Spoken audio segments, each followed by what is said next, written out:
আজকের ইউটিউব ক্লাসে বর্গেছি যে শিক্ষা মিশনের প্রত্যেক ছাত্রছাত্রীকে স্বাগত জানাই। বিশেষ করে নবম শ্রেণীর ছাত্রছাত্রীদের আজকে তোমাদের জীবনবিজ্ঞান বিষয়ের শ্বসন এই টপিকটি নিয়ে আমি আলোচনা করব। আমি Mohammad Rafiqul Islam, assistant teacher of বর্গেছি যে শিক্ষা মিশন। আজকে যে তোমাদের আলোচনাটি হবে শ্বসন, তোমরা অবশ্যই ক্লাসটি ধৈর্য ধরে দেখবে। এই ক্লাসে কিছু বৈচিত্র্যপূর্ণ বিষয় তুলে ধরা হয়েছে। স্ক্রিনে তোমাদের অনেকগুলো সংজ্ঞা দেওয়া হবে এবং যে বিভিন্ন প্রতীকী ছবি, সেই ছবিগুলো তোমরা স্ক্রিনে দেখতে পাবে। ভালোভাবে সেটা বুঝে নিয়ে যাতে তোমার ক্লাসটি করে সার্থক হয়, এই প্রচেষ্টায় তোমাদের থাকবে আশা রাখি। এবং শেষ পর্যন্ত ভিডিওটি দেখবে।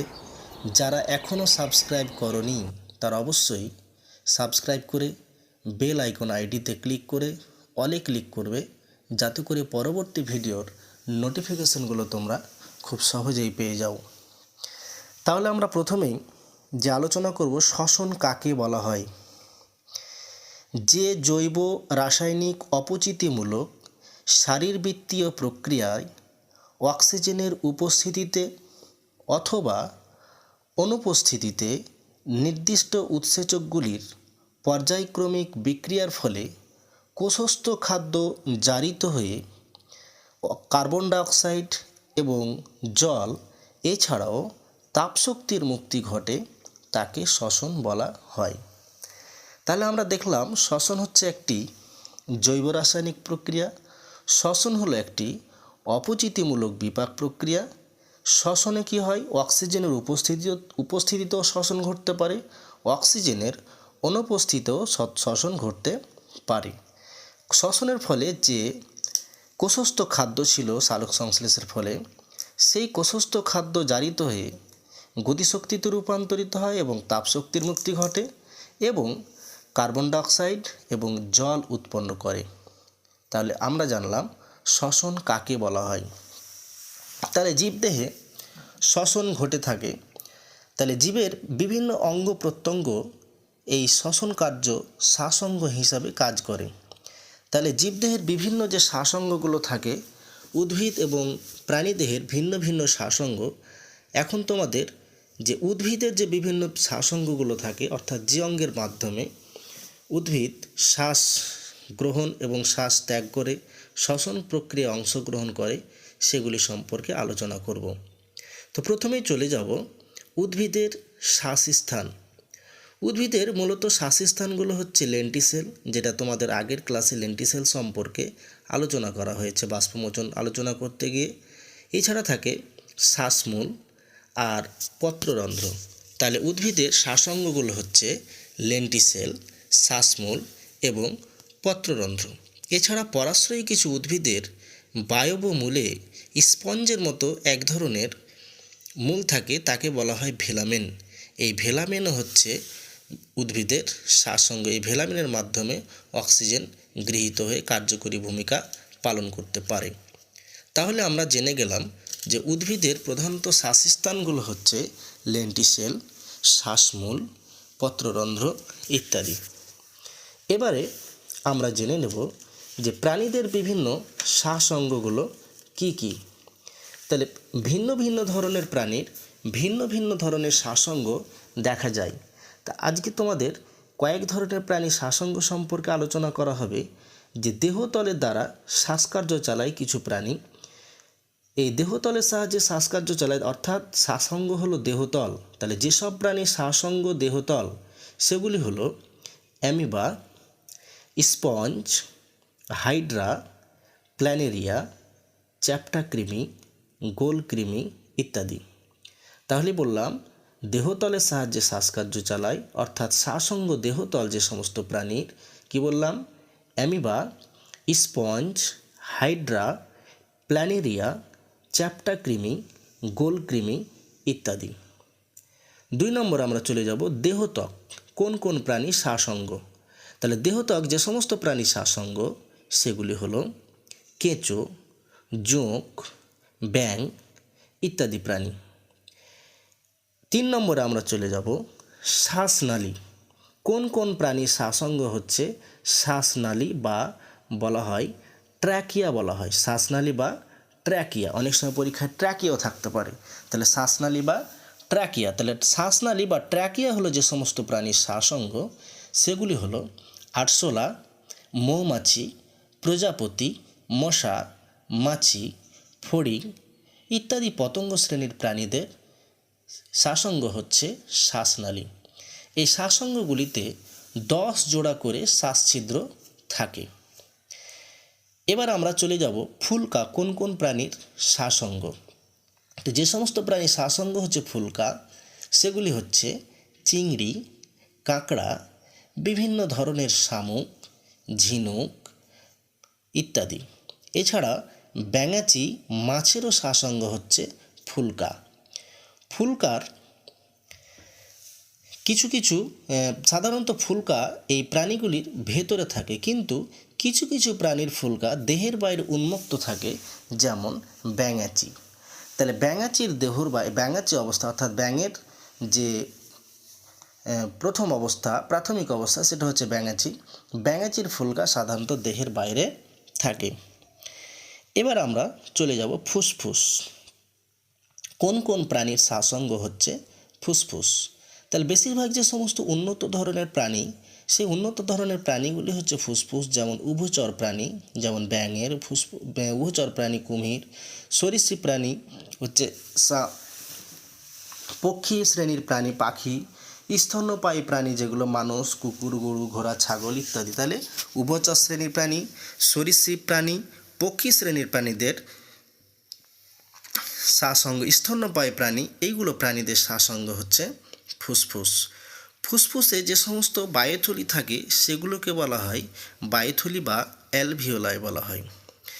কিছু কিছু প্রাণীর নির্দিষ্ট শ্বাসঙ্গ ব্যতীত নির্দিষ্ট শ্বাসঙ্গ ছাড়াও অতিরিক্ত শ্বাসঙ্গ থাকে। কিছু এরকম অতিরিক্ত শ্বাসঙ্গ থাকে কয়, শিঙি, মাগুর ইত্যাদি প্রাণীর দেহে অতিরিক্ত ফুলকা ছাড়াও অতিরিক্ত শ্বাসঙ্গ থাকে। কারণ যে কয়, শিঙি, মাগুর এদের প্রাথমিক শ্বাসঙ্গ হচ্ছে ফুলকা, কিন্তু ফুলকা ছাড়াও এদের অতিরিক্ত শ্বাসঙ্গ থাকে। তা আমরা এখানে দেখে নেব একটু যে যেমন কয় মাছের অতিরিক্ত শ্বাসঙ্গ হচ্ছে শ্বাসপুষ্প, কয় মাছের অতিরিক্ত শ্বাসঙ্গ হচ্ছে শ্বাসপুষ্প। মাগুর মাছের অতিরিক্ত শ্বাসঙ্গ হচ্ছে শ্বাসবৃক্ষ। শিঙি মাছের অতিরিক্ত শ্বাসঙ্গ হচ্ছে শ্বাসনল। তাহলে এখানে আমরা দেখলাম যে বিভিন্ন প্রাণীদের যে শ্বাসঙ্গগুলো, অর্থাৎ কারো শ্বাসঙ্গ হচ্ছে দেহতল, কারো বা শ্বাসঙ্গ হচ্ছে তোমার দেহত্বক, কারো শ্বাসনালী, কারো বা ফুলকা, কারো বা ফুসফুস, আর কারো বা অতিরিক্ত শ্বাসঙ্গ। যে সমস্ত প্রাণীদের অতিরিক্ত শ্বাসঙ্গ বলা হয়, যে সমস্ত প্রাণীদের অতিরিক্ত শ্বাসঙ্গ থাকে সেগুলোকে বলা হয় জিওল প্রাণী। তাহলে জিওল মাছ হলো কয়, মাগুর, শিঙি ইত্যাদি হলো জিওল মাছ। তাহলে আমরা জানলাম যে ফুসফুস হচ্ছে মানুষের একটি শ্বাসঙ্গ। মানুষ ছাড়াও সরীসৃপ প্রাণী, পক্ষী শ্রেণীর প্রাণী, স্তন্যপায়ী শ্রেণীর প্রাণী, উভচর শ্রেণীর প্রাণী, সরীসৃপ শ্রেণীর প্রাণী, এগুলো সবই হচ্ছে ফুসফুস। তাহলে আমার প্রধানত মূল যে আলোচনা যে মানুষের শ্বাসঙ্গ হচ্ছে ফুসফুস। তাহলে আমরা এখন দেখে নেব যে মানুষের শ্বাসঙ্গটি কীরকম, ফুসফুস কীরকম থাকে বা কোথায় থাকে, কিভাবে এটা শ্বাসকার্য চালায়, সে সম্পর্কে আমরা সংক্ষিপ্ত কিছু আলোচনা করব। তাহলে মানুষের ফুসফুসের যে বিবরণ, পরীক্ষায় এরকম থাকে যে মানুষের ফুসফুসের বিবরণ দাও। তাহলে জেনে নেওয়া যাক যে মানুষের ফুসফুসটি কেমন। মানুষের বক্ষ গহ্বরে অর্থাৎ বুকের এবং উদর গহ্বরের সংযোগ স্থলে, তাহলে বক্ষ গহ্বরে এবং বুকের সংযোগ স্থলে, উদর গহ্বরের সংযোগ স্থলে থাকে মধ্যচ্ছদা পর্দা থাকে। সেই মধ্যচ্ছদা পর্দায় একটা বক্ষ পিঞ্জর থাকে, অর্থাৎ যেটাকে আমরা হাড়ের বাতি বলি, যেটা আমাদের বুকের পিঞ্জর বলি। সেই পিঞ্জরের মধ্যে হৃৎপিণ্ডের দুপাশে দুটি ফুসফুস থাকে। তাহলে মানুষের হৃৎপিণ্ডের বক্ষ গহ্বরে হৃৎপিণ্ডের দুপাশে দুটি ফুসফুস থাকে। সাধারণত একটি ডান ফুসফুস আর একটি বাম ফুসফুস। ডান ফুসফুসটি বাম ফুসফুসের থেকে সামান্যতম একটু পার্থক্য থাকে, অর্থাৎ বাম ফুসফুসের থেকে ডান ফুসফুসটি আকারে একটু বড় হয়। প্রত্যেক ফুসফুস দ্বিস্তরীয় পর্দা দ্বারা আবৃত থাকে। এই দ্বিস্তরীয় পর্দাকে বলা হয় প্লুরা বলা হয়। আর এই দ্বিস্তরীয় পর্দার মধ্যে ভিতরের দিকে যে পর্দাটি থাকে তাকে বলা হয় ভিসেরাল পর্দা, আর বাইরের দিকে যে পর্দাটি থাকে তাকে বলা হয় প্যারাইটাল পর্দা। তাহলে কি বললাম? ফুসফুস দ্বিস্তরীয় পর্দা দ্বারা আবৃত থাকে, অর্থাৎ দ্বিস্তরীয় আবরণ দ্বারা আবৃত থাকে। এই দ্বিস্তরীয় আবরণকে বলা হয় প্লুরা বলা হয়। এই দ্বিস্তরীয় আবরণের মধ্যে ভিতরের যে স্তরটি বা আবরণটি তাকে বলা হয় ভিসেরাল পর্দা, আর বাইরের দিকে যে আবরণটি তাকে বলা হয় প্যারাইটাল পর্দা। ফুসফুসের দেখতে কীরকম হয়? ফুসফুস প্রায় ত্রিকোণাকার হয়। ফুসফুস প্রায় ত্রিকোণা অর্থাৎ ত্রিভুজ আকৃতির মতো ফুসফুস হয়। এটি প্রসারণক্ষম অর্থাৎ প্রসারণ করতে সক্ষম, অর্থাৎ সংকুচিত প্রসারিত হতে পারে। স্থিতিস্থাপক, নমনীয়, স্পঞ্জের এক ধরনের থলির ন্যায়। তাহলে এটি কীরকম? ত্রিকোণাকার, প্রসারণে সক্ষম, নমনীয় এবং স্পঞ্জের থলির ন্যায় একটি গঠন। ফুসফুসে সাধারণত যে ট্র্যাকিয়া থাকে, ট্র্যাকিয়াগুলি কিছুটা পরিমাণ ফুসফুসের কাছাকাছি গিয়ে সেটি ব্রঙ্কাসে বিভক্ত হয়। ব্রঙ্কাসগুলি অনেকবার বিভাজিত হয়ে সেটা কি হয়? ব্রঙ্কিওলে বিভক্ত হয়। ব্রঙ্কিওলগুলি তখন বায়ুথলির সঙ্গে যুক্ত হয়। ফুসফুসের মধ্যে অনেকগুলো কোটি কোটি বায়ুথলি থাকে, সে বায়ুথলিকে অ্যালভিওলাই বলা হয়। বায়ুথলিগুলো রক্তজালকের দ্বারা আবৃত থাকে। সেই বায়ুথলি থেকে রক্তে অক্সিজেন এবং রক্ত থেকে কার্বন ডাইঅক্সাইড বায়ুথলিতে ব্যাপনের মাধ্যমে প্রবেশ করে বা গ্যাসীয় বিনিময় সংগঠিত করে। অর্থাৎ যে অক্সিজেনযুক্ত রক্ত যখন ওই রক্তটা বায়ুথলিতে যায় তখন সেটা অক্সিজেনযুক্ত রক্ত হয়ে যায়, আবার কার্বন ডাইঅক্সাইডযুক্ত বায়ুথলির মধ্যে প্রবেশ করে। এক কথায় কার্বন ডাইঅক্সাইড রক্ত বাইরে বের করে দেয় এবং অক্সিজেন রক্ত নিয়ে সেটাকে পরিশুদ্ধ করে দেয়। অর্থাৎ অক্সিজেন এবং কার্বন ডাইঅক্সাইডের আদান প্রদান ঘটতে থাকে। এ হচ্ছে মানব ফুসফুসের একটি কার্যকরী গঠন বর্ণনা। তোমরা বইয়ে আরও একটু ভালোভাবে দেখে নেবে যে মানব ফুসফুসের গঠন কীরকম হয়। তাহলে আমাদের শ্বাসকার্য চালানোর ক্ষেত্রে মানুষের ফুসফুস একটি গুরুত্বপূর্ণ বিষয় এবং আমাদের ফুসফুসটি একটি গুরুত্বপূর্ণ অঙ্গ। আমরা সাধারণত এর গুরুত্ব বুঝে থাকি না সাধারণ মানুষ, যে ফুসফুসের বিভিন্ন অসুখজনিত কারণে মানুষের জীবনহানি পর্যন্ত ঘটতে পারে। এটিও তোমাদের আছে যে ফুসফুসকে কিভাবে সুস্থ রাখা যায়। তাহলে সুস্থ ফুসফুস একজন সুস্থ মানুষকে পরিবেশে উপহার দিতে পারে। অর্থাৎ শরীর সুস্থ থাকলে ফুসফুসকে সুস্থ রাখতে হবে অবশ্যই। তাহলে ফুসফুসকে কিভাবে সুস্থ রাখা যায় বা ফুসফুসের কি কি বিভিন্ন অসুখ হয় সেগুলো সম্বন্ধে আমরা একটু আলোচনা করব। আমরা জানি যে ফুসফুসের মধ্যে একটা যে বায়ুশূন্য স্থান থাকে সেখানে বায়ু ধারণ ক্ষমতা একটা নির্দিষ্ট গণ্ডির মধ্যে থাকে। অর্থাৎ ওই নির্দিষ্ট সীমা ছাড়া অতিরিক্ত বায়ু সে গ্রহণ করতে পারবে না, বা এবং সেই বা অতিরিক্ত নির্দিষ্ট সীমার থেকে বায়ু কম হলেও সেটা ফুসফুসের পক্ষে ক্ষতিকর। সাধারণত ধরা হয় যে একটি প্রাপ্তবয়স্ক মানুষের ফুসফুসে বায়ু ধারণ ক্ষমতা হচ্ছে 5000 মিলিলিটার থেকে 6000 মিলিলিটার পর্যন্ত। বিভিন্ন কারণে যদি ফুসফুসে সংক্রমণ হয়, এই সংক্রমণ বিভিন্ন কারণে হতে পারে, যে বয়সজনিত কারণে হতে পারে, ধূমপানের কারণে হতে পারে, বা বায়ু দূষণ কারণজনিত কারণে হতে পারে। যদি ফুসফুসের এই বিপাকীয় জটিলতা দেখা দেয়, অর্থাৎ তার কোনো কার্যক্রমে ব্যাঘাত ঘটে যায়, তাহলে আমাদের শরীরে বিভিন্ন রোগের উপসর্গ দেখা দিতে পারে। তাহলে আমরা জেনে নেব যে এই যে বিভিন্ন সংক্রমণ বা ধূমপান বা বার্ধক্যজনিত কারণে আমাদের ফুসফুসের কী কী সমস্যা হতে পারে বা এখান থেকে আমাদের কি করা যায়। তাহলে ফুসফুসের ধূমপানের ফলে ফুসফুসের প্রচুর পরিমাণ ক্ষতি হয়।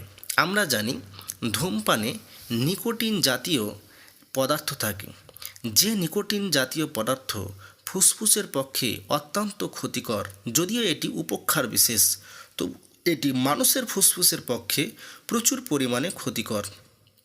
একজন ধূমপায়ী ছাড়া একজন মানুষ যদি ধূমপান করে তার যতটুকু পরিমাণ ক্ষতি হবে, তার পাশে দাঁড়িয়ে থাকা মানুষের ঠিক ততটুকু পরিমাণই ক্ষতি হবে। ওই ধোঁয়া অর্থাৎ বিড়ি সিগারেটে যারা ধূমপায়ী বিড়ি সিগারেট খায়, তাদের যে বিড়ি সিগারেটের ধোঁয়া পাশের মানুষের খেয়েও সম পরিমাণে ক্ষতি করে। অর্থাৎ যিনি ধূমপান করেন তার যতটুকু পরিমাণ ক্ষতি, তার পাশের জনের যার পাশে তিনি খান তাকেও ততটুকু পরিমাণ ক্ষতির সম্মুখে ঠেলে দেয়। তো কোনো ব্যক্তি যদি দীর্ঘকাল ধরে ধূমপান করতে থাকে, তাহলে তার ফুসফুসের মধ্যে ওই নিকোটিন জাতীয় পদার্থ জমা হতে থাকে, ফলে ফুসফুসের মধ্যে সংক্রমণ দেখা দেয়, ফলে দীর্ঘকাল ধরে সে কাশিতে ভুগতে থাকে। তাই দেখা যায় যে কোনো মানুষ যখন ধূমপান করে তখন তার কাশি শুরু হয়ে যায়। যতক্ষণ পর্যন্ত না ওই শ্বাসনালী থেকে নিকোটিনটাকে বের করে দিতে পারছে। এছাড়া ফুসফুস যদি ধোঁয়ায় পূর্ণ হয়ে যায়, তাহলে বায়ুথলিগুলি তার কর্মক্ষমতা হারিয়ে ফেলবে, অর্থাৎ দুর্বল হয়ে পড়বে, ফলে ফুসফুসের কর্মক্ষমতা কমে যাবে। এছাড়া শ্বাসনালী ও ফুসফুসের ক্যান্সার হওয়ার সম্ভাবনা সেখান থেকে হতে পারে। অর্থাৎ ফুসফুস যদি দীর্ঘদিন ধরে তাকে যদি সংক্রমিত হতে থাকে এই ধূমপান, তামাক সেবন বা বায়ু দূষণের ফলে, তাহলে বায়ুথলির ক্ষতি হতে পারে।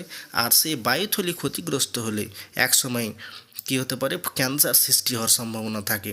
এছাড়া ফুসফুসের মধ্যে নিকোটিন যখন জমা হতে থাকে তখন রক্তে নিকোটিনের পরিমাণ বেড়ে যায়, ফলে রক্তচাপ বৃদ্ধি পায়, ফলে হৃৎপিণ্ডের স্পন্দন বেড়ে যায়।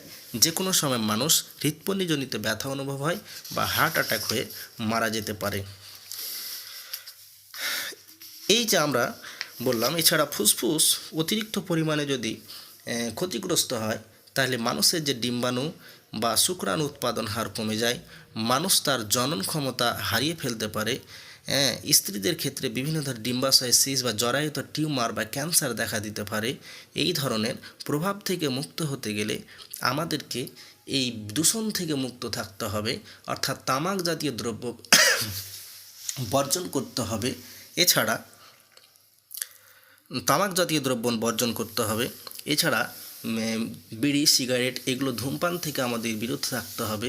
বায়ু দূষণ যতটা পরিমাণ কমানো যায় সেটা দেখতে হবে, এবং আমাদের যাতে ফুসফুস ঠিকঠাক থাকে এই জন্য আমাদের কিছু শ্বাস ব্যায়াম করতে হয়, অর্থাৎ অনেকক্ষণ ধরে শ্বাস প্রশ্বাস ছাড়া এবং শ্বাস নেওয়া ছাড়া এগুলো করতে হয়, যাতে আমরা ফুসফুসটা ঠিকঠাক রাখতে পারি। এই পর্যন্ত আজকে তোমাদের ক্লাস থাকলো। এর পরবর্তী সময়ে আবারও দেখা হবে। ধন্যবাদ।